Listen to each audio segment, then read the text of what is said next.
Hi, friends. We are back again with another episode of Soaring Through Chaos. This time, we're going to look into faith or bhakti and the path of love. And how can we find meaning in our life, especially during challenging times or at any time, using the faith and the path of love. So, here with me is an amazing person, Medha, who I got to know about 3, 4 years ago in the context of the Learning Society.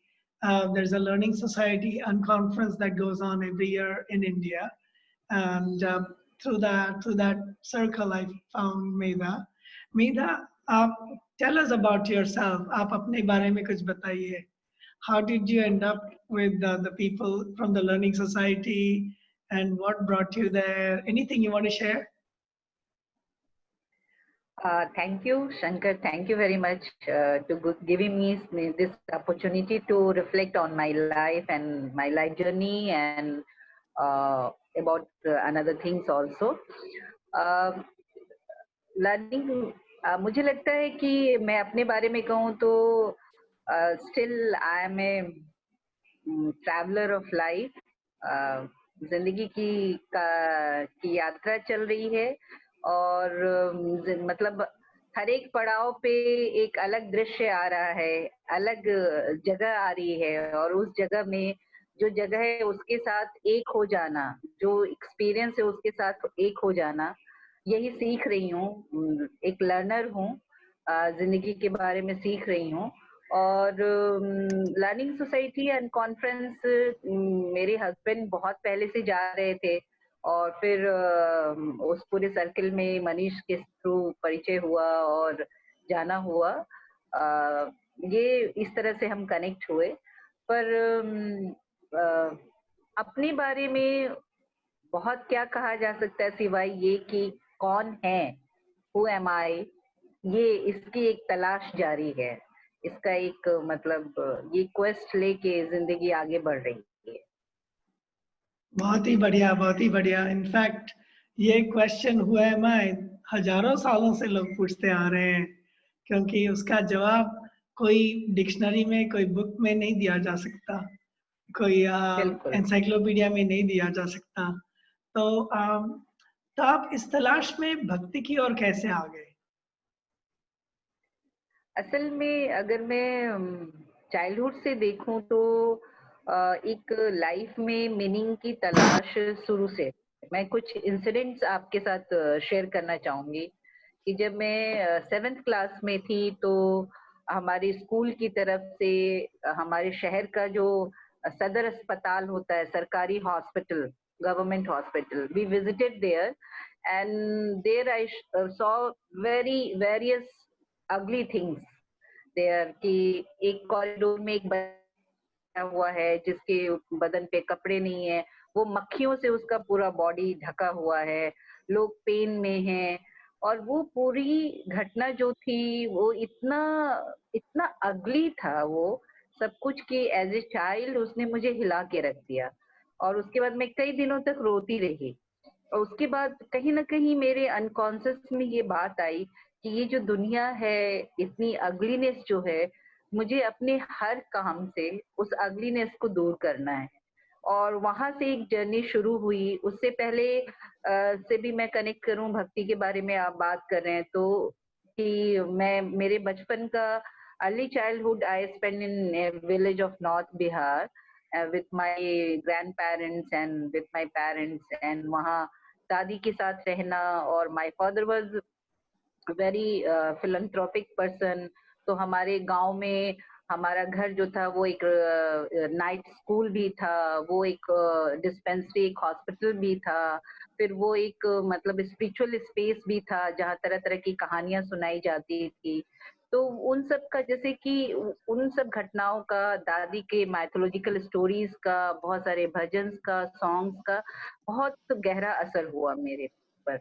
और फिर जब ये school में आना और ये reconnect हुआ, मुझे लगा कि फॉर मी लाइफ का मीनिंग ये है कि केवल अपने पर्सनल वेलबींग की बात नहीं है। इट्स नॉट अबाउट कि अच्छा नौकरी पा लेना, अच्छा हस्बैंड पा लेना, एक बहुत अच्छा कामयाब बच्चा परिवार हो जाना, नाम हो जाना, पावर पोजीशन, ये नहीं था। Always for me family is like a broader thing, like a community thing. और मेरे लिए कामयाबी हमेशा ये था कि दूसरों के साथ मिलके बनता था, क्योंकि सिर्फ कैरियर में मुझे कभी मीनिंग नहीं दिखता। तो 7वीं क्लास में जो वो इंसिडेंट हुआ, वो उसने बहुत गहरा असर किया। उस समय से ही मैंने मतलब स्कूल से ही हम कुछ दोस्त मिलके जैसे मुझे याद है कि we had a group of volunteers. We did a lot of philanthropic work in school, like we made a house of a beggar who is incapable of walking, and we did organize charity show. फिर हमने गोलगप्पे तक बेचे, उनका घर बनाया। हम after school अपने school के बाद स्कूल में ही गरीब बच्चों को पढ़ाते थे। तो इस तरह के सारे मतलब इस तरह के काम चलते रहे। और जब भी एक पर्सनल अचीवमेंट की बात आती थी, केवल पर्सनल अचीवमेंट की, तो उसमें कोई मीनिंग नहीं दिखता था। दैट मीन्स तो मुझे लगा कि my path of life is love, love for everyone, that leads to oneness, oneness of all. तो भक्ति कहीं ना कहीं ये जो एक थ्रेड था वो बचपन से था, और वो धीरे धीरे जाके जीवन में बहुत तरह के एक्सपीरियंस हुए। फिर आप बहुत कैरियरिस्टिक तरीके से लाइफ चली आगे। आप कॉलेज गए, यूनिवर्सिटी गए, एमए किया, एमफिल किया, पीएचडी किया, जर्नलिज्म किया, एकेडमिक्स किया। लेकिन सब कुछ करने के बाद ये लगता रहा कि हर बार मेरे को सवाल आता था कि ये जो मैं कर रही हूँ, क्या इससे दुनिया सुंदर होगी? क्या ये दुनिया जस्टफुल होगी? क्या फ्लो ऑफ लव बढ़ेगा? क्या आपस में ट्रस्ट बढ़ेगा? हमेशा ये सवाल मेरे मन में रहा, और उसी ने धीरे धीरे करके मुझे भक्ति की तरफ बढ़ाया। वाह वाह, तो मैं ये सुन रहा हूँ आपसे मेधा जी कि when you talk about bhakti you are truly talking about the path of love, जिसमें ना तो कोई रिलीजन का संबंध है ना कोई पॉलिटिक्स का। मतलब this is universal love, not love based on a particular religious path और ए पर्टिकुलर पॉलिटिकल और आइडियोलॉजी। तो आप उसके बारे में कुछ बताना, क्योंकि often when we talk about bhakti it's in one or two of these contexts आजकल। इसके लिए मैं आपसे जिक्र करना चाहता हूँ कि what does bhakti really mean to you? What does the path of love really mean to you? Is it really unconditional, for example? या ऑफ कोर्स। पर इसमें बहुत सुंदर बात ये है कि हम भक्ति को केवल पर्सनल फ्रीडम की बात नहीं, व्यक्तिगत मुक्ति की बात नहीं है ये। For me it's about whole planet in a way, अगर मैं बहुत वास्ट होके सोचूं तो। लेकिन अगर आप आपके दायरे में जो लोग हैं, आपका जो देश है, आपका जो समाज है, फिर दुनिया जो है, उन सब के लिए है ये। और भक्ति मोमेंट, मुझे खास तौर से भक्ति इज अनदर थिंग एंड भक्ति मोमेंट इज अनदर थिंग। दो पद है ये। तो भक्ति का बहुत लंबा नारद का सूत्र है, भक्ति सूत्र, और वो बहुत पुराना एक पूरा फिलोसफिकल और स्पिरिचुअल ट्रेडिशन है। पर अच्छा। भक्ति मोमेंट जब हमारे यहाँ होता है, तो भक्ति मोमेंट में आप ये केवल व्यक्तिगत मुक्ति की बात नहीं होती है। हमारे यहाँ जो भी फ्यूडल स्ट्रक्चर था, जिस भी तरह की हायरार्की थी, जाति का, धर्म का, अमीरी गरीबी का, नस्ल का, उस सब तरह के भेदभाव को खत्म करने का वो मोमेंट था, है ना। और जो एक तरह से गॉड को, ईश्वर को भी जो शास्त्रों में कैद कर दिया गया था, ईश्वर को भी कि केवल ब्राह्मण जो हैं वही एक्सेस कर सकते हैं, उनको मंदिरों में ही हो सकता है। जो हमारे हाशिए के समाज के लोग हैं, जो स्त्रियां हैं, जो कामगर समाज है, जो हाथों से काम करने वाला समाज है, कि वो तो इन सब के ईश्वर को की भक्ति के योग्य नहीं है। ये एक ट्रेडिशन था हमारे यहाँ। उस ट्रेडिशन को तोड़ने के पूरी तरह से तोड़ने का काम भक्ति मूवमेंट ने किया। आप देखिए चाहे किसी भी पार्ट, और ये इतना सुंदर रहा क्योंकि भक्ति मूवमेंट को मैंने इसलिए लिया कि ये हमारे भारत की जो हर तरह की खूबसूरती है, उसकी जो डाइवर्सिटी है, उसकी जो ब्यूटी है, लैंग्वेज की ब्यूटी है, जेंडर की ब्यूटी है, आपका क्लास की ब्यूटी है, कल्चरल ब्यूटी है, रेस की ब्यूटी है, उन सब ब्यूटी का सेलिब्रेशन है भक्ति movement. It is so amazing और इतने लंबे टाइम में होता है। तो क्या है कि भक्ति मूवमेंट को हम ऐसे कह सकते हैं कि ईश्वर को आजादी मिली, शास्त्रों से हाँ आजादी मिली, ईश्वर को पंडितों से आजादी मिली, और ईश्वर जो है सदियों से जो कैद में था वो अपने भक्तों का हो सका। उसको ऐसे कह सकते हैं कि मंदिर से निकाल के ईश्वर को हर सामान्य लोगों के दरवाजे पे लाके खड़ा कर दिया गया, है ना। अब हाँ और ईश्वर से अभी शास्त्रों की भाषा में बात नहीं करनी है, संस्कृत में नहीं करना है बात उनसे। हम तमिल बोलते हैं तो मेरा ईश्वर तमिल बोल रहा है, हम कन्नड़ बोलते हैं तो हमारा ईश्वर कन्नड़ बोल रहा है, हम हिंदी बोलते हैं तो हिंदी, बांग्ला बोलते हैं तो बांग्ला। इसलिए आप देखिएगा कि हर भाषा में हमारी जो सारी भारतीय भाषाएं, उसमें पहली बार उन भाषाओं में जो है साहित्य की रचनाएं होनी शुरू हुई। पहली बार महिलाओं ने रचना करना, कविता करना शुरू किया, और ईश्वर फिर हमारे जैसा हो गया। वो कोई डर की, भय की चीज नहीं रहा, वो हमारी तरह हंसता था, हमारी तरह प्रेम करता था, हमारी तरह माखन भी चुराता था, हम झूठ भी सच। बोलता था। तो वो एक इंटीमेट रिलेशनशिप जो बनाना, उसने पूरी सोसाइटी को चेंज कर दिया। और फिर उसके बाद ये पैडागोजिकल चेंज भी बहुत बड़ा था, ये मतलब एपिस्टेमोलॉजिक चेंज भी था। ज्ञान ज्ञान रचने वाला जो है, अब कोई बहुत बाहर का आदमी नहीं है, ऊंचा नहीं है, बल्कि ज्ञान का रचयिता भी रोज रोज की जिंदगी जीने वाला साधारण आदमी ही है। और ज्ञान संस्कृत में ही नहीं होगा, कुलीन भाषा में ही नहीं होगा, ज्ञान हर भाषा में होगा। इसीलिए जो भाषा का बैरियर टूटा, ये वर्ग का बैरियर टूटा, जाति का बैरियर टूटा, उस बैरियर के टूटने से क्या हुआ कि एकदम फ्लरिश हो गया पूरा हिंदुस्तान। एक लंबे समय तक साउथ से शुरू हुआ ये मूवमेंट और नॉर्थ में आके खत्म हुआ। तो इट्स अमेजिंग, और मुझे लगता है कि पूरी जिंदगी आप भक्ति मूवमेंट को जानते हुए खुशी खुशी गुजार सकते हैं। और इसमें जो मेरा कंसर्न था खास तौर से कि एक मतलब आप बिहार में होने के कारण मैंने कास्ट के हायरार्की को बहुत बुरी तरह देखा था, अनटचेबिलिटी, अपने बचपन में अनटचेबिलिटी को भी देखा था। तो वो सब मन में हमेशा से बैठा हुआ था।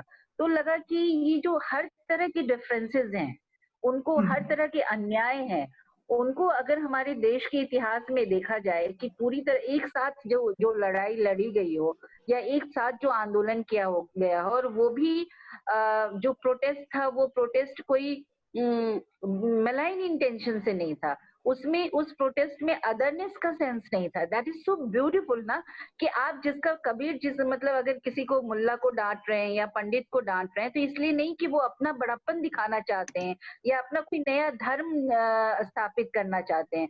वो उनको उसकी पीड़ा है कि ये भी, मैं भी उसमें, मैं ही हूँ उसी में, उसमें ईश्वर भी है, मैं भी हूँ, सब एक है। तब इतना मतलब इट्स लाइक कि अगर कोई चोरी कर रहा है तो इतना सेंस ऑफ वननेस हो कि मैं ही चोरी कर रहा हूँ।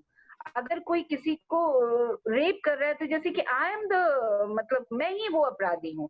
वो सेंस ऑफ वननेस के साथ जब आप क्रिटिसिज्म करते हैं तो उसका असर भी होता है, और वो फिर वो प्रोटेस्ट एक सेलिब्रेशन हो जाता है। और तो एक तरह से इसी तरह के प्रोटेस्ट का सेलिब्रेशन है पूरा भक्ति मोमेंट। तो आई एम तो अमेज्ड विद दैट। इनफैक्ट आपने बहुत बहुत अच्छा इसका डिस्क्रिप्शन दिया। मुझे एक कबीर का दोहा याद आ रहा है, समथिंग अबाउट देखने चला में बुरा कौन है। आप उसके बारे में कुछ बुरा बता जो सकते हो? देखन, हाँ, बुरा जो देखन मैं चला, बुरा न दिखया कोई, जो दिल खोजा आप ना, मुझसा बुरा न कोई। तो हाँ इसमें ये है कि हम दो लेयर्स इसके मैं देखती हूँ इस दोहे को, कि एक तो कि हम हमेशा बाहर की तरफ देखते हैं, मतलब हमेशा हमारी उंगली ऐसे होती है ना, ये ऐसा वो ऐसा, लेकिन हम कभी ऐसे उंगली नहीं करते हैं। तो कबीर इस तरफ उंगली करने को कह रहे हैं कि पहले दूसरी की आलोचना करने से पहले अपने को आईने में देख लो। हाँ, एक तो ये बात है कि जब अपने को देखने लगते हैं तो लगता है कि सारी कमियां तो यहाँ हैं, हम दूसरे में क्या ढूंढ रहे थे। और इसमें श्री अरविंदो और श्री मदर भी कहते हैं कि जब हमको किसी में कमी दिखती है, अगर मैं देख रही हूँ कि शंकर में कोई भी चीज है, कुछ भी चीज की, मान लीजिए कि डेफिसिट ऑफ ट्रस्ट देख रहे हैं, मान लीजिए इन वे, तो that actually you are mirror for me. जैसे ही मतलब उसमें तो इंटीग्रल योगा में श्री अरविंद यही कहते हैं कि जैसे ही तुम्हें लगे कि फलाने आदमी में ये कमी है, तो आप ये समझो कि बिल्कुल बिल्कुल अलर्ट हो जाओ कि वो कमी आप में ही है। तो कबीर हाँ, इसी बात को कह रहे हैं। और दूसरी साथ में उस अच्छा, सोचती हूँ कि जब नोबडी इज अदर, तो हम दूसरे में क्यों क्या बुराई देख रहे हैं? जो बुराई वहां देख रहे हैं इसका मतलब कि मुझ में ही है, क्योंकि वो और मैं तो एक ही है ना। तो जब हम इस वननेस पे चले जाते हैं तो ये एक उसका मीनिंग भी निकलता है। So the self and the other का जो सेपरेशन है वो वो बिल्कुल ये कंप्लीटली डिसमेंटल हो जाता है। आत्मा बिल्कुल परमात्मा ये जो बिल्कुल डिस्टिंक्शंस है, मी बिलो और मी अबाव, ये जो कंपैरिजंस है वो सब चले जाते हैं, ऐसा आप कह रहे हो? बिल्कुल मतलब और मुझे लगता है कि डिफरेंट पार्ट्स है, ज्ञान मार्ग का है, भक्ति मार्ग का है। पर मुझे लगता है कि भक्ति मार्ग बहुत एक्सेसिबल है, क्योंकि आप जिंदगी में रिश्ते में जीते हो ना, हर चीज के साथ, आपका काम के साथ, व्यक्ति के साथ, जगह के साथ, हम हर चीज, आई सी एवरीथिंग थ्रू रिलेशनशिप। सबके साथ एक रिश्ता होता है, और ट्रू। वो रिश्ता कैसे बनता है? वो प्रेम से बनता है। तो इस संसार में जब रहना है, और भक्ति मोमेंट का भी यही था कि वो कोई योगी होने के लिए कहीं हिमालय पे जाना नहीं होता था। कबीर जो है रोज रोज कपड़े की बुनाई करते हैं, रोज रोज अपनी चादर बुनते हैं, रोज रोज अपनी रोजी रोटी कमाते हैं, घर चलाते हैं, और उसके साथ साथ भक्ति करते हैं। रैदास जो हैं वो जूता गांठते हैं, रोज जूते की सिलाई करते हैं। और उसके बाद तो ये जो मतलब साधारणता है भक्ति की, ये जो स्पिरिचुअल पाथ की साधारणता है, ये सबके लिए पॉसिबल है। पहले क्या था कि नहीं, आपको अगर भक्त होना है, ईश्वर को पाना है, ईश्वर अगर आप नहीं कहना चाहें, नास्तिक अगर आप हैं, तो मुझे तो लगता है कि एवरी नास्तिक होने उससे कोई मतलब नहीं होता है, भक्ति इज फॉर ऑल। तो अगर आप ये मानिए कि मतलब आप ईश्वर ना कहना चाहें तो आप प्रकृति कह सकते हैं, कोई पावर कह सकते हैं, अपने अंदर की शक्ति को कह सकते हैं। तो अगर किसी के मतलब उस सच को पाना है, उस ट्रुथ को पाना है, तो पहले था कि आपको सब छोड़ना होगा।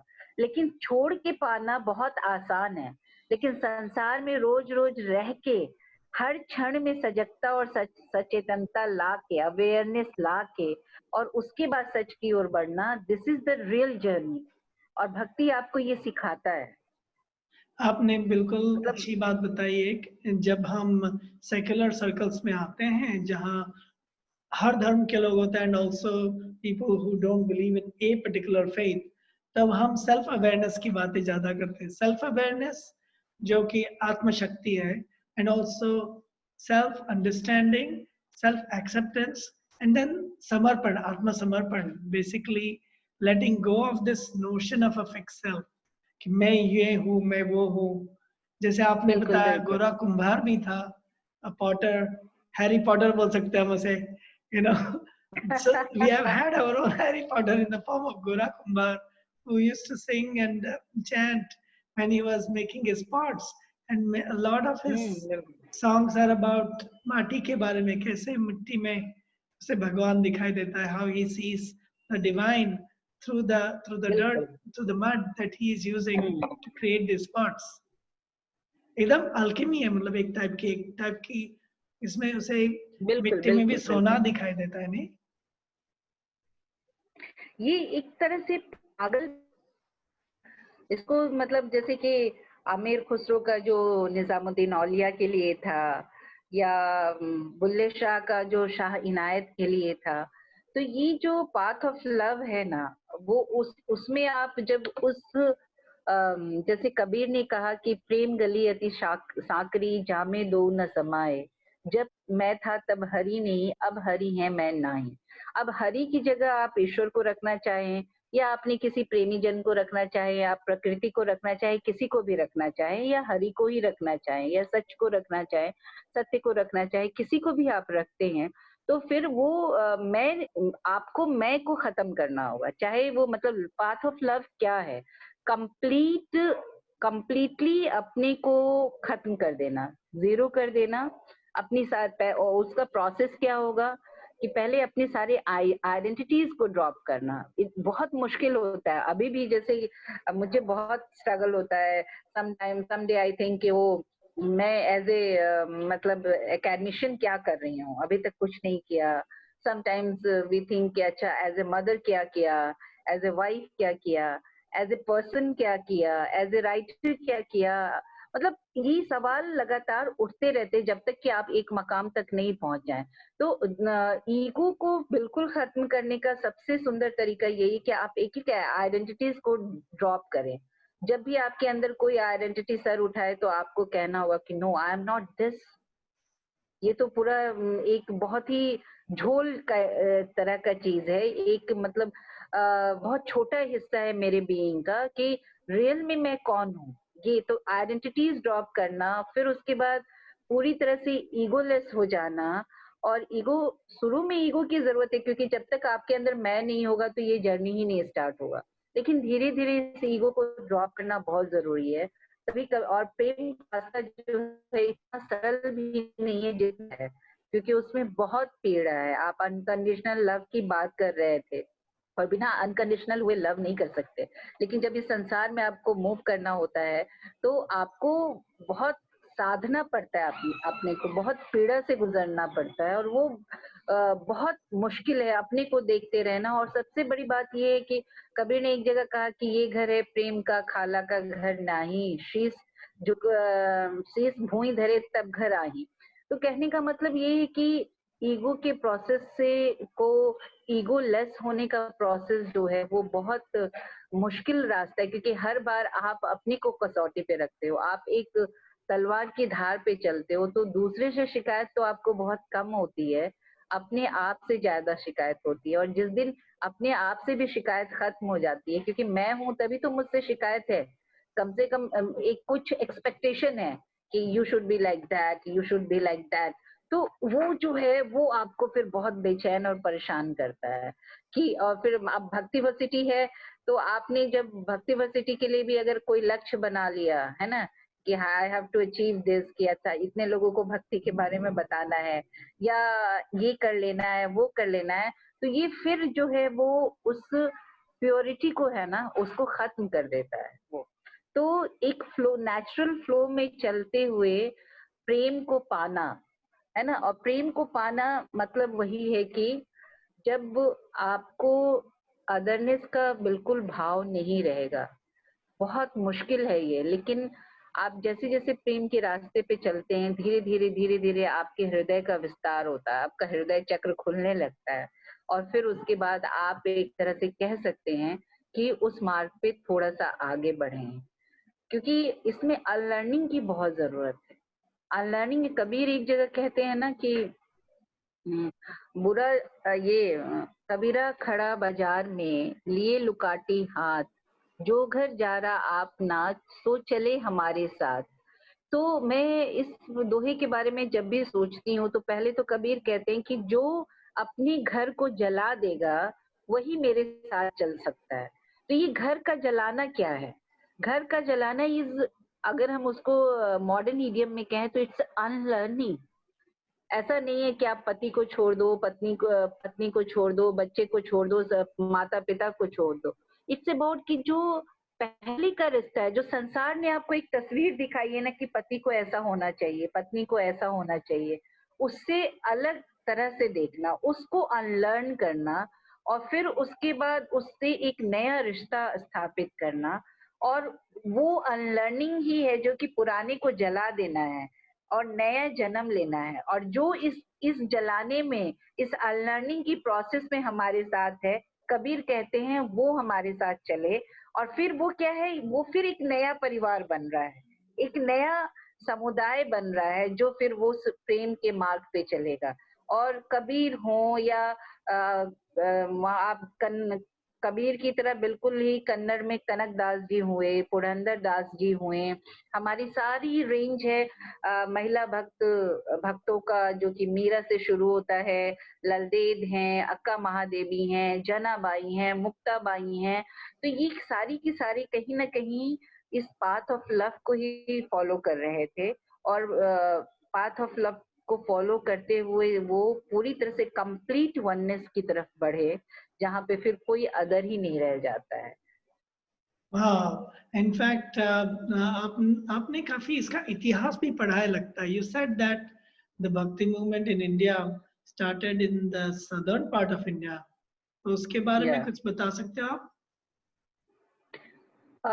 7वीं 8वीं शताब्दी के आसपास तमिलनाडु में ये शुरू हुआ था भक्ति मूवमेंट, और अच्छा। उसके बाद वो ट्रैवल करते करते हमारे यहाँ 13वीं 14वीं शताब्दी में आके नॉर्थ इंडिया में आता है। और कहते हैं कि हमारे यहाँ ये कहावत है कि भक्ति द्रावरी उपजे लाए रामानंद, की द्रविड़ में, तमिलनाडु में भक्ति उपजी थी, और उसको नॉर्थ इंडिया में लाने वाले जो थे वो रामानंद थे, जो कि कबीर के गुरु थे। उन्होंने फिर यहाँ पे भक्ति को, और ये पूरी बंगाल में ट्रेडिशन रहा। वहाँ पे चंडीदास हुए। फिर उसके बाद पूरे नॉर्थ इंडिया के बेल्ट में बहुत सारे हुए। सगुन और निर्गुण भक्ति रहा। सगुन मतलब साकार राम और कृष्ण की उपासना करने वाले, शंकर की उपासना करने वाले। निर्गुण मतलब निर्गुण सत्ता की उपासना करने वाले रहे। और मतलब भक्ति की वेरियस एडिशन है। मतलब महिलाओं की भक्ति अलग किस्म की रही, पुरुषों की भक्ति अलग किस्म की रही। और कहीं ना कहीं भक्ति के लिए आपको जो एक तरह से फेमिनाइन एनर्जी का होना बहुत जरूरी है। कि आप देखिए कि और सबसे सुंदर बात ये कि सभी भाषाओं में हुई, सभी भारतीय, तो उसने हमारे साहित्यिक जो हमारी विरासत थी उसको भी बहुत ज्यादा समृद्ध किया है। और भक्ति is a social moment also, not only spiritual. आप ये कह सकते कि ये एक सोशल मोमेंट था जो कि स्पिरिचुअल ईडियम्स में था, स्पिरिचुअल भाषा में था, स्पिरिचुअल मुहावरे में था। लेकिन वो साथ ही साथ मतलब कि सामाजिक आंदोलन भी था, कि सभी तरह के सामाजिक बुराइयों का वहां पे उसको चैलेंज किया गया, उसको खत्म करने की कोशिश की गई। एक नए तरह के ज्ञान रचना की शुरुआत होती है। एक तरह से वो ज्ञान का भी एक तरह से की क्रांति थी। तो आप one of the things I am learning, speaking about identity, आपकी आइडेंटिटी में आपने डेफिनेटली पीएचडी की है, एंड आप भक्तिवर्सिटी भी आपने शुरू की। तो थोड़ा उसके बारे में जिक्र करना, because I am sure people listening are interested in knowing कि आपने एकेडमिकली क्या उस बारे में मतलब पठन किया है, and what you are now doing with youth specially and with people. So उस बारे में थोड़ा सा कुछ बताना। एक्चुअली एक जो मीनिंग की तलाश रहती है ना, तो आप एक बेचैनी, एक छटपटाहट जो रहती है, उसमें आप कोई एक रास्ता चुन के नहीं चलते हैं। आप तरह तरह के रास्तों को एक्सप्लोर करते हैं। तो जिंदगी इसी तरह से मेरी चलती रही। और जैसे शुरू तक मैंने ग्रेजुएशन तक साइंस की पढ़ाई की, फिर उसके बाद अचानक जर्नलिज्म की पढ़ाई की। जर्नलिज्म में गए तो फिर लगा कि यहाँ भी कोई मीनिंग नहीं है, जो मैं सीख कर रही हूँ वो यहाँ नहीं है। फिर उसके बाद मैंने लिटरेचर की पढ़ाई शुरू की। फिर उसमें लिटरेचर में जवाहरलाल नेहरू विश्वविद्यालय से एमए एमफिल पीएचडी किया। फिर कुछ दिन मेन स्ट्रीम जर्नलिज्म में रही, फिर अल्टरनेटिव जर्नलिज्म में रही। फिर मैं दिल्ली विश्वविद्यालय में टीचिंग के लिए आ गई। मेरा एमफिल का काम भक्ति मूवमेंट पे रहा। और उसी समय से कहीं ना कहीं एक भक्ति मूवमेंट को लेके एक मन में क्वेस्ट शुरू हो गया। मैंने सहजो बाई के ऊपर, जो कि बहुत प्रसिद्ध नहीं है लेकिन बहुत ही शानदार, बहुत ही अलग किस्म की क्रांतिकारी भक्त कवयित्री हैं वो, और उन्होंने मतलब बहुत सुंदर सुंदर काम किए, तो उनपे मैंने एमफिल किया। तभी से मन में एक साथ थी कि भक्ति को लेके मुझे जरूर कुछ ना कुछ करना है। और तो वो लंबे समय तक चलता नहीं हो पाया। फिर उसके बाद अन्ना मूवमेंट के समय हम लोग उसमें शामिल हुए। फिर हम उसमें काफ़ी इन्वॉल्व हो गए और फिर हम हमारे परिवार में हमारे हस्बैंड ने मेन स्ट्रीम पॉलिटिक्स ज्वाइन की और इलेक्टेड हुए, एमएलए हुए, 5 साल एमएलए की ज़िंदगी वो बहुत नज़दीक से हमने उस पॉलिटिक्स को देखा, अल्टरनेटिव काइंड ऑफ पॉलिटिक्स जिससे बहुत उम्मीद थी लोगों की, लेकिन कैसे वो फिर मुख्य धारा की पॉलिटिक्स में आके फिर उसके चैलेंजेस क्या रहते हैं। तो ये सारे के सारे और मेरे लिए टर्निंग पॉइंट ये था कि एक खास समय में मैं पौंडीचेरी गई और पौंडीचेरी में श्री अरविंद की समाधि पे गई और वहाँ पे मेरी स्पिरिचुअल जर्नी एक तरह से शुरू हुई। उसके पहले सारा कुछ इंटेलेक्चुअल एक्सरसाइज जैसा ही था मेरे लिए। तो कहीं न कहीं पॉलिटिक्स में हम आए, तो हमें हमेशा ये लगता था कि पॉलिटिक्स और स्पिरिचुअलिटी को मिलाना बहुत ज़रूरी है। इसलिए ज़रूरी है क्योंकि दोनों का बहुत वेल इंटेंशन है मतलब अल्टरनेटिव पॉलिटिक्स का और स्पिरिचुअलिटी का, लेकिन जब तक दोनों मिलेंगे नहीं तब तक कोई बड़ा बदलाव समाज में नहीं आ सकता है।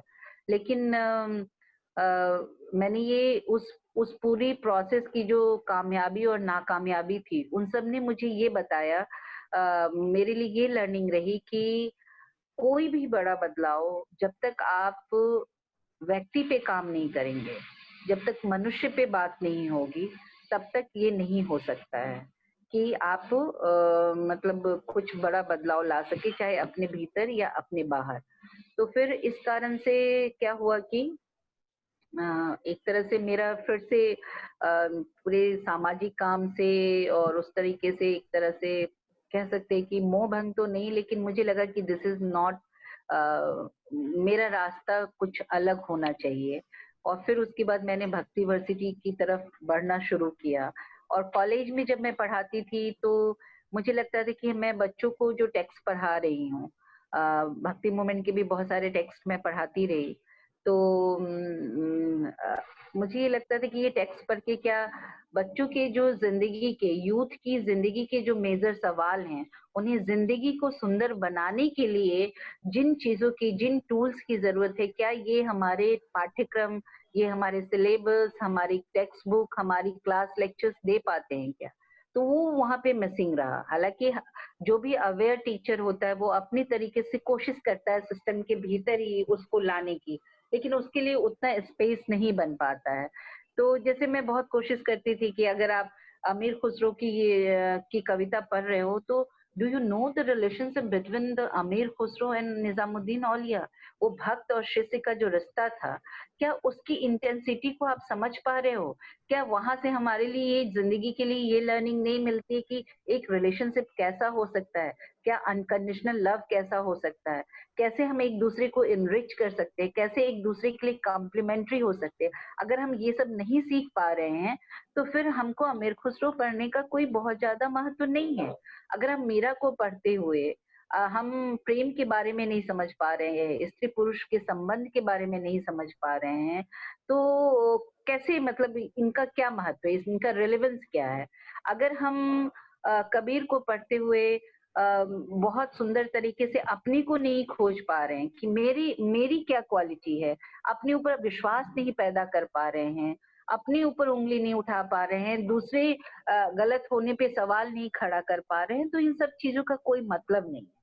तो आखिर क्योंकि ये सारे के सारे टेक्स्ट बुक जो हैं, हमारा जो पूरा मॉडर्न एजुकेशन सिस्टम है, वो आपको नॉलेज ब कह सकते हैं कि थोड़ा बहुत देता है, इन्फॉर्मेशन सबसे ज़्यादा देता है और विज़डम बिल्कुल नहीं देता है, ज़िंदगी को जीने का विज़डम, अपने को जानने का, क्योंकि जब तक हम अपने को नहीं जान पा रहे हैं, तब तक हम कुछ नहीं कर सकते। जब मुझे नहीं पता है कि मैं कौन हूँ, अगर हथौड़े को ये नहीं पता होगा कि वो हथौड़ा है, तो वो कैसे अपना काम करेगा? वो अपने रोल को कैसे डिसाइड करेगा? तो ये जो एक गैप है, इसीलिए आप देखिएगा कि जिसका जो स्वधर्म है, स्वधर्म माने क्या? कि आप इस अर्थ पे जिस काम को करने के लिए आए हैं इस प्लैनेट पे, वो Mhm.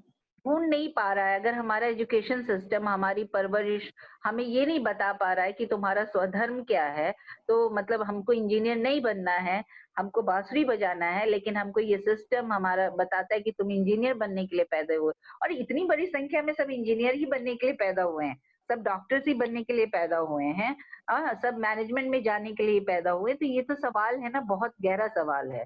और हर चीज मैंने देखा कि पूरी की पूरी जो एजुकेशन सिस्टम है, इतने हायरार्की पे आधारित है कि वो आपकी जो हर कोई हर तरह का है ना, अपनी तरफ से यूनिक है और उसके जैसा कोई नहीं है, तो कंपैरिजन ही नहीं है ना फिर।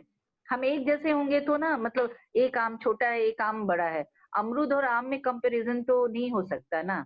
और अभी क्या हो रहा है कि सब आलू हैं, एक छोटा आलू, एक बड़ा आलू, चलो कंपटीशन करते हैं एक तरह का है। तो हम क्या हैं, ये सवाल इतना, मतलब इम्पोर्टेंट सवाल है जो कि हर जगह से मिसिंग है।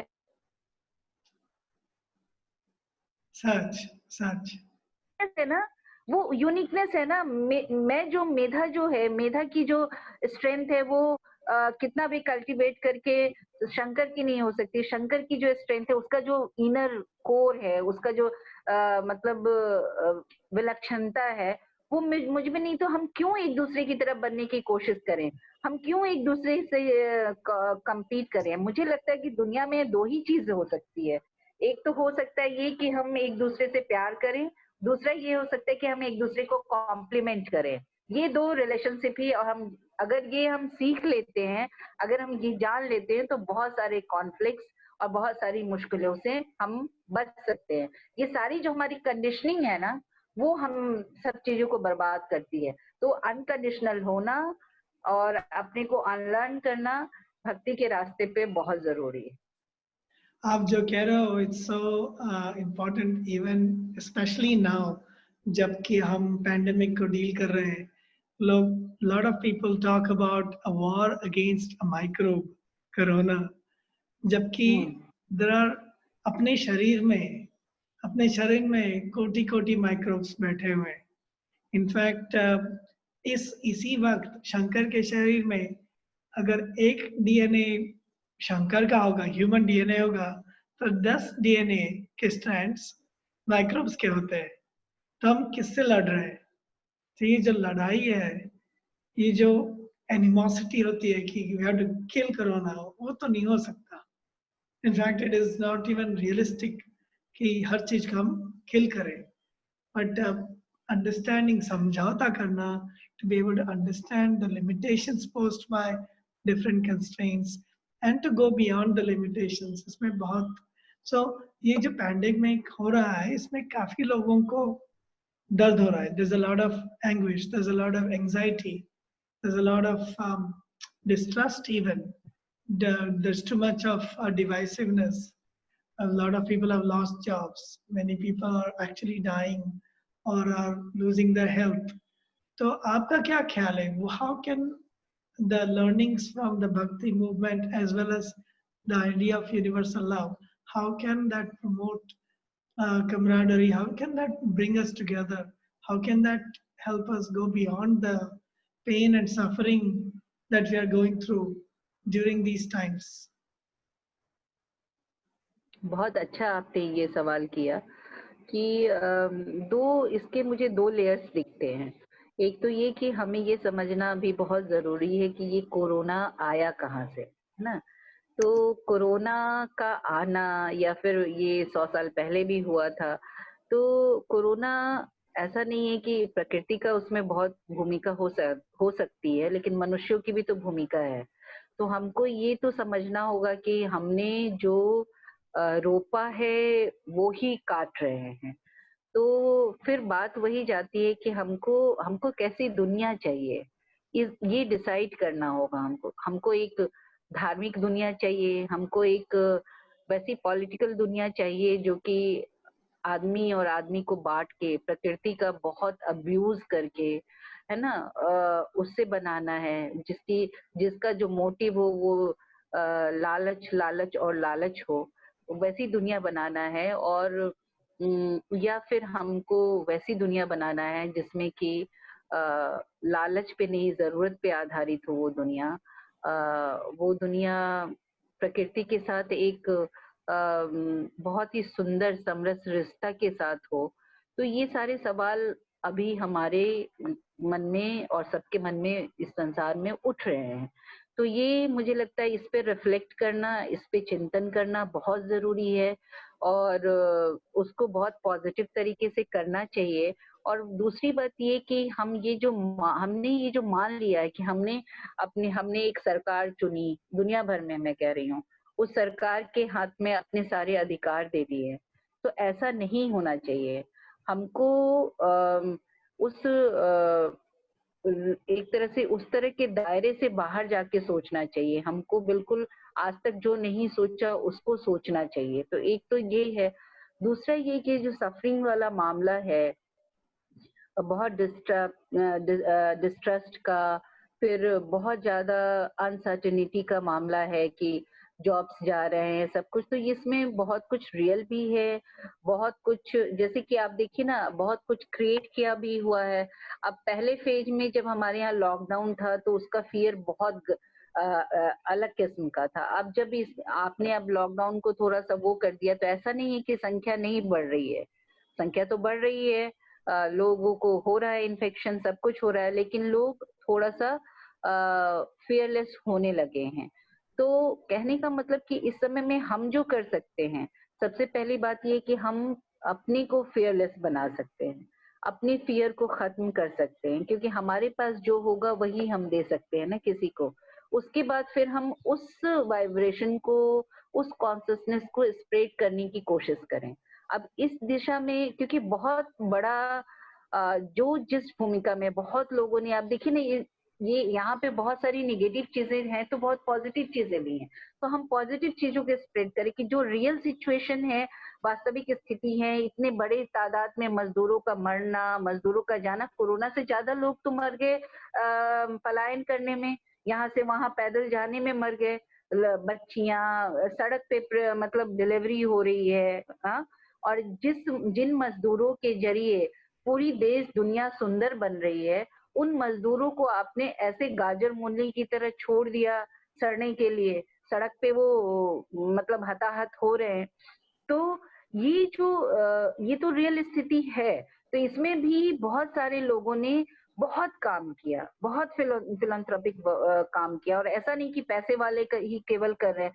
जैसे ऐसी-ऐसी कहानियाँ आई हैं कि लोग अपने-अपने गाँव से बाहर निकल के सड़क पे रोटियाँ बना के, छाछ बना के रखे हुए हैं कि मज़दूर लोग जो जा रहे हैं, पैदल चलने वाले जो हैं, उनको खिला देंगे, उनको पिला देंगे, उनको थोड़ी एनर्जी। तो ये जो सदिच्छा है, ये हमारी असली ह्यूमैनिटी है, ये असली मनुष्य होना है। तो हम इस असली मनुष्य होने की बात को स्प्रेड करें, जिससे कि लोगों में विश्वास पैदा हो कि एक सिचुएशन है, लेकिन उस सिचुएशन में हम सब साथ हैं और एक दूसरे के लिए खड़े हैं। ये विश्वास बहुत बड़ा विश्वास होता है। तो हम इस तरीके से पॉजिटिविटी को बढ़ा सकते हैं। भक्ति वर्सिटी ने यही किया कि हम चाहते तो ये भी कर के प्रोग्राम्स करें जिसमें कि अरे बाप रे ये हो गया, वो हो गया। ये सब पूरी दुनिया में लोग कर रहे हैं कि अभी ये संकट आ गया, अभी ये नेगेटिविटी है, सरकार ने ये नहीं किया, सरकार की आलोचना होनी चाहिए, ज़रूर होनी चाहिए। लेकिन वो स्ट्रेंथ भी कहाँ से आए, मतलब जिससे कि आदमी जी सके, खुद बीमार ना हो जाए। कि दुनिया का इतना बुरा हाल है तो उस दुनिया को सुंदर बनाने के लिए पहले हम बचे रहे ना, तो वो पॉजिटिविटी कहाँ से आएगी? तो उम्मीद, ऐसे में उम्मीद के लिए भक्ति वर्सिटी ने ऐसे कार्यक्रम शुरू किए जिसमें कि अपने देश भर के और दुनिया भर के जो भी हमारे संत हुए उनकी बातों, उनकी कहानियां सुनना, उनके गाने, उनके भजन सुनना, उनके पद सुनना। तो इस तरह से हम जहाँ भी हैं, हम कैसे पॉजिटिविटी को बढ़ा सकते हैं, हम कैसे एक दूसरे को विश्वास दे सकते हैं, कैसे एक दूसरे के भय को खत्म। अब जैसे अभी डेथ पे डिस्कोर्स बहुत चल रहा है, ये जो टाइम है, उस टाइम में अब कुछ लोगों ने तो, बहुत सीनियर लोगों ने भी ये खबर आई कि कोरोना पॉजिटिव आया तो वो झेल नहीं पाए और उन्होंने सुसाइड कर लिया।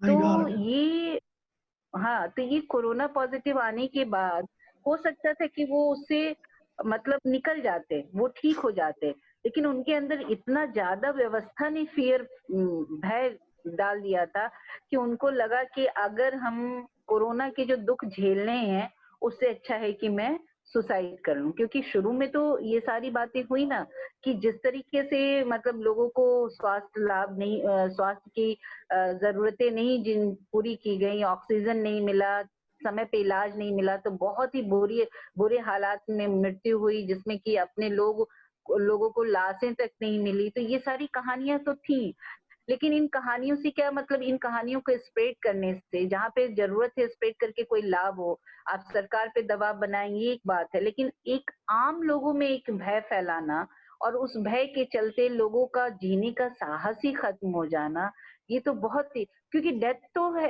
अवश्यम भावी है। अभी भी बहुत सारे लोग हार्ट अटैक से भी मर रहे हैं, बहुत सारे लोग दूसरे जो आमतौर पे मौतें होती हैं उस तरीके से हो रही हैं, लेकिन how to deal with death, कि डेथ तो हमारे जीवन की सच्चाई है ना। दोनों एक मतलब जीवन और मृत्यु तो सिक्के के मतलब दो पहलू हैं, तो उनके साथ हम कैसे डील कर सकते, ये भी एक बड़ा सवाल है। सच है। In fact this idea that because of the pandemic हम सफर हो रहे हैं rather than pandemic is one of the realities of life. हाँ, You know, बहुत आप देखिए ना कि पैंडेमिक से ज्यादा लोग तो मतलब भूख से मर जाते हैं हमारे यहाँ। टीवी से सच। इस साल में मतलब 70,000 लोग तो पिछले साल टीवी से मरे हैं हमारे यहाँ। एंड असली बात तो यह है कि हमने उसको कैटास्ट्रोफाइज कर दिया, ऐसा लगता है कई बार। बिल्कुल बिल्कुल। अच्छा है कि सब लोग मास्क पहन रहे हैं, अच्छा है कि हम डिस्टेंस रख रहे हैं, अच्छा है कि हम अपने तंदुरुस्ती की ओर ध्यान दे रहे हैं, वो सब बहुत ही अच्छा है, because that will actually help बहुत अस जरूरी भी है। If we take care of our hmm health. अगर हम कचरा खाना कम कर दें, अगर हमारे हम्म रीति रिवाज बदल जाए, if we become better in taking care of physical health, mental health, बहुत अच्छी चीज है। लेकिन हमने इसको हम्म इतना कैटास्ट्रोफाइज कर दिया है कि लगता है कि pandemic is the only reality, बाकी सब चीजें फेड होगी बैकग्राउंड में। So I am so glad you are बिल्कुल ब्रिंगिंग दैट अप कि हमें उसका पर्सपेक्टिव रखना चाहिए, और हमें जो बिल्कुल। अन्य चीजें हैं जैसे एक दूसरे को मदद करना है, सपोर्ट देना है, न सिर्फ अगर गवर्नमेंट को गालियां देते रहे तो गवर्नमेंट भी क्या कर सकती है, गांव गांव में घर घर में जाकर सब कुछ तो नहीं फिक्स कर सकते। नहीं, ऐसा नहीं है, गवर्नमेंट को जो मतलब हम, मुझे तो ये लगता है कि अगर गवर्नमेंट में सदिच्छा हो, अगर उनका वेल इंटेंशन सरकार हो तो बहुत कुछ कर सकती है। अब जैसे हमारे यहाँ ही जो झारखंड के मुख्यमंत्री ने करके दिखाया, जो छत्तीसगढ़ के मुख्यमंत्री ने करके दिखाया, क्योंकि कल मेरे एक मित्र बता रहे थे कि छत्तीसगढ़ में तो मतलब पिछले साल से ज्यादा जीएसटी का कलेक्शन हुआ है। वहां पे फैक्ट्रीज नहीं बंद किए, तीन तीन शिफ्ट में फैक्ट्रीज किए। पूरे छत्तीसगढ़ में जो आदिवासियों के जो भी वन उपज होते हैं उन सबको सरकार ने खरीद लिया और वो सारे पैसे सरकार ने दिए। तो जिनकी सदिच्छा होती है, जो वेल इंटेंशन होते हैं, जो करना चाहते हैं, क्योंकि ना तो पैसे की कमी है ना ही बुद्धि की कमी है, केवल कमी है तो इंटेंशन की कमी है। आप जब अपनी जनता को, अपने लोकतंत्र के जो आपको इस लोकतंत्र को, दुनिया में सबसे बड़ा लोकतंत्र है ये, और नाच भी करते हो आप उस लोकतंत्र में, एक एक लोक से जो लोकतंत्र बना है उसकी परवाह अगर आपको हो और आप लगे कि आप सच में इनके सेवक हो, सिर्फ कहने से सेवक नहीं हो, और सच में आपकी इनके प्रति उत्तरदायित्व तो आपका बनता है, और आप सच में आपके अंदर जो मतलब इंसान है, अगर सच में कोई इंसान बैठा है अंदर, आप ये सोच, स्पिरिचुअल ओपनिंग की बात छोड़ दीजिए, एक सहज इंसान के रूप में भी अगर आप जिंदगी जी रहे हैं तो आप अपनी जिम्मेदारियों से नहीं बचेंगे और आप जरूर सुंदर काम कर सकते। तो एक राज्य कर सकता है, दो राज्य कर सकता है, केरल ने इतना सुंदर किया तो सभी राज्य कर सकते हैं और केंद्र सरकार भी कर सकती है। तो सरकार को तो माफी नहीं मिलनी चाहिए मुझे ऐसा लगता So, है। हाँ, do you have any other suggestions लोगों के लिए? तो वो आपने मतलब बहुत कबीर अच्छी की बातें तरह है बताई। ना, नहीं कबीर की तरह ही है कि भाई भक्ति ठीक है, लेकिन जहाँ जो गलत है उसको कहने का साहस तो होना चाहिए, वो और निर्भीकता तो होनी चाहिए, है ना। कबीर जी भी क्योंकि करते थे। हाँ बिल्कुल बिल्कुल, कबीर भी करते थे। तो और मतलब ये बहुत जरूरी है। तो मतलब अल्टीमेटली वही है कि हम कैसे अपने को देखना शुरू करें और अ, अपनी ईगो को देखना शुरू करें, और एक जो यात्रा है, चाहे आप माइंड के थ्रू कर रहे हैं, चाहे आप हार्ट के थ्रू कर रहे हैं, चाहे आप शारीरिक श्रम से करते हैं, फिजिकल अवेयरनेस आपका ज़्यादा है, लेकिन वो जो है किसी भी रास्ते से हम जाएँ, लेकिन वो जो प्रेम का रास्ता है ना, वो आपको कहीं पहुँचाता है, और ये उसमें मुक्ति सिर्फ़ आपकी अपनी अकेले की नहीं होती है, सबकी होती है। और ये मुक्ति, मेरे लिए मुक्ति का मतलब क्या है? मेरे लिए योग का या मुक्ति का मतलब ये है, क्योंकि अकेले का सुख नहीं होता है। अकेले का दुःख हो सकता है, लेकिन अकेले का सुख नहीं होता है। जब मेरे पड़ोस में कोई रो रहा है, अगर मैं घर के अंदर ही मैं खुश हूँ, मुझे आज किसी बात की कामयाबी मिली है, लेकिन मेरे घर का कोई सदस्य जो है किसी बात से तकलीफ है, तो मेरी खुशी खुशी नहीं है। तो मुक्ति तो है, मुझे लगता है सबके साथ ही अपनी मुक्ति होती है, और उसके लिए ज़रूरी है कि हम प्रेम की राह पे बढ़ें, और वैसा प्रेम जो कि सहज सहजता के मार्ग से मिलता है। सहजता का मार्ग क्या है? सहजता के मार्ग के लिए एक बहुत सुंदर बात मतलब कबीर के यहाँ हमको मिलती है कि जो हमारा अलाइनमेंट है, जो कि सारे भक्त कवियों के यहाँ अलाइनमेंट है ना, कि कर्म का, है ना? और हृदय, कर्म और बुद्धि, इन तीनों का अलाइनमेंट है ना? तो हाँ, हाथ से काम कर रहे हैं, शरीर काम कर रहा है ना? मन भक्ति में लगा है, और बुद्धि जो है वो ज्ञान की चर्चा भी कर रहा है, मतलब वो लगातार सोच भी रहा है, और इस तरीके से प्रेम के राह पे चल रहे हैं। तो वो बहुत ज़रूरी है। मुझे नहीं लगता है कि मैं कहीं पहुँची हूँ, लेकिन हाँ, एक सुंदर तस्वीर दिखती है। ये मुझे लगता है कि ये भी बहुत बड़ी बात है कि आपको ये पता चल जाए, आप कितना चल पाते हैं, आप चलते हुए कितनी बार गिरते हैं, कितनी बार उठते हैं, सँभलते हैं, फिर उठ चलते हैं। लेकिन वो ये तो पता है कि यही रास्ता है मेरा। मैं जिस रास्ते पे चल रही हूँ, उसी पे चलना चाहिए। कब हम दौड़ने लगे नहीं पता, दौड़ने से पहले बच्चे को घुटने के बल चलना होता है। तो ये प्रेम का जो मार्ग है, पहले आपको घुटने के बल चलना है, फिर लड़खड़ा के चलना है, फिर थोड़ा सीधी होके चलना सीखेंगे, फिर उसके बाद किसी दिन दौड़ना भी सीख जाएँगे। लेकिन ये भी बहुत बड़ी बात है कि आपको पता चल जाए कि यही रास्ता है आपका।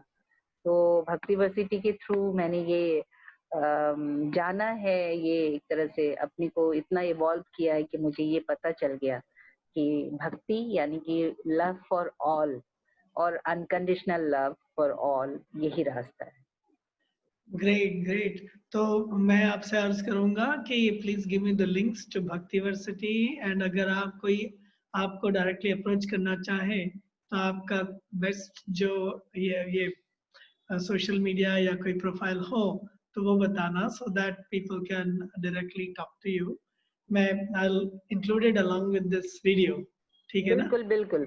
हाँ, भक्ति यूनिवर्सिटी के पेज पे आइए, वहाँ तरह-तरह के अपने यहाँ के हीरों से मिलिए, उनकी कविताएँ, उनका संगीत, उनके जीवन की कथाएँ जानिए, और प्लीज़ ये तो काफ़िला है ना, कि कारवां बनता गया, अकेला ही चला था जानवे मंजिल, लोग मिलते गए और कारवां बनता गया। तो ये तो ऐसा है जैसे कि मीरा जिस दिन एक तारा लेके निकली थी तो शायद कोई नहीं था, लेकिन सब फिर पीछे-पीछे सारी दुनिया आ गई। तो उसी तरीके का है प्रेम, भक्ति कोई या भक्ति यूनिवर्सिटी किसी एक व्यक्ति का नहीं है। ये तो जो भी प्रेम के मार्ग पे चलना चाहता है, जो इस दुनिया को सुंदर बनाना चाहता है, जिद है कि सुंदर बने, दुनिया ज़्यादा प्रेम में हो, हार्मनी में हो, शांति हो, न्याय हो, किसी भी तरह का भेदभाव नहीं हो, कोई भूखा ना सोए। कबीर भी कहते हैं ना कि साईं इतना दीजिए जामे कुटुम्ब समाए, मैं भी भूखा ना रहूं, साधु ना भूखा जाए। तो ये वाली जो बात है कि हम संतुष्ट हो सके हर तरह से, और अपनी भूख केवल पेट भरने की परवाह ना करें, दूसरे की भूख की भी परवाह करें, चाहे वो मन की भूख हो, चाहे भूख हो, रोटी की भूख हो।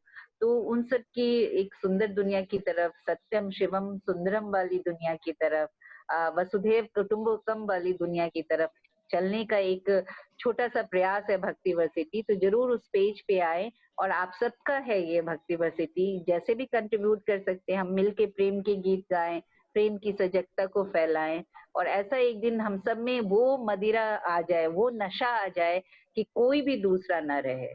कि कोई दुख ना रहे, कोई दर्द ना रहे। हम सपने तो देख सकते हैं ना, पहले सपने तो देख लें, हाँ?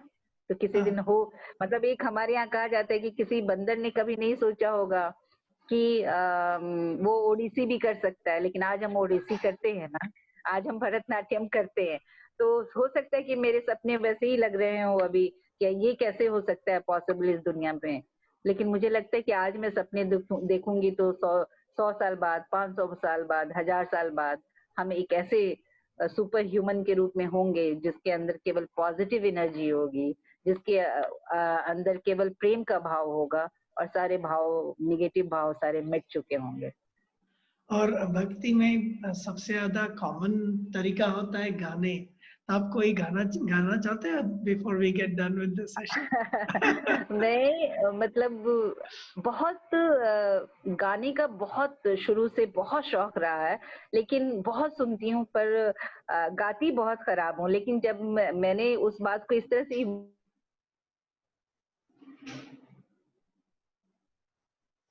शेयर नहीं होगा कभी कृष्ण के लिए कि मैं कैसा गाती हूँ, मेरा सुर सधा है या नहीं, मुझे राग की जानकारी है कि नहीं। तो मैं कुछ कोशिश कर सकती हूँ, मुझे पहले से पता नहीं था, लेकिन हम भक्ति यूनिवर्सिटी में बहुत सारे, भक्ति यूनिवर्सिटी सबसे सुंदर काम ये कर रही है कि जितने भी हमारी जो संत कवियत्रियां हुई सभी भाषाओं में, उन सभी कवियत्रियों की कविताओं का हिंदी में अनुवाद करते हैं और उसके बाद उसको म्यूजिकली कंपोज करते हैं हम, और उसके परफॉर्मेंसेस करते हैं। हम थिएटर करते हैं उनके जीवन पे, उन पे स्टोरी टेलिंग करते हैं। तो बहुत सुंदर हमारा कार्यक्रम होता है। अगला जब भी हो लॉकडाउन के बाद तो आप लोग जरूर आए। तो उसमें हम एक राबिया का बहुत सुंदर गाते हैं। राबिया जो थी वो पहली सूफी महिला संत हुई हैं और 700 कुछ में हुई है, 700 उसमें हुई हैं, और ये इराक के बसरा शहर में हुई थी। तो उनकी पोएट्रीज मुझे बहुत अच्छी लगती है। उसमें से एक है, एक सेकेंड आप मुझे दें, आई जस्ट मैं वो याद करती हूँ उसको।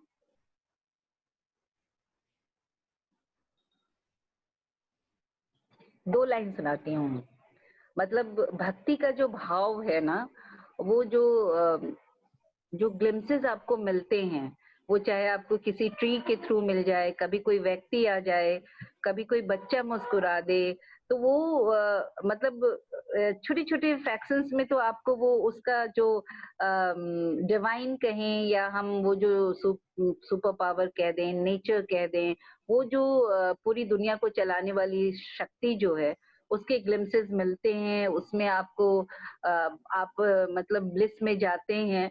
तो वो कैसा भाव होता होगा, राबिया के शब्दों में है कि कोशिश करती हूँ गाने की, ठीक है? हाँ, मुझे जरूर। संकोच हो रहा है कि मेरी रूह में उतर कर मुझे अपना बना लिया,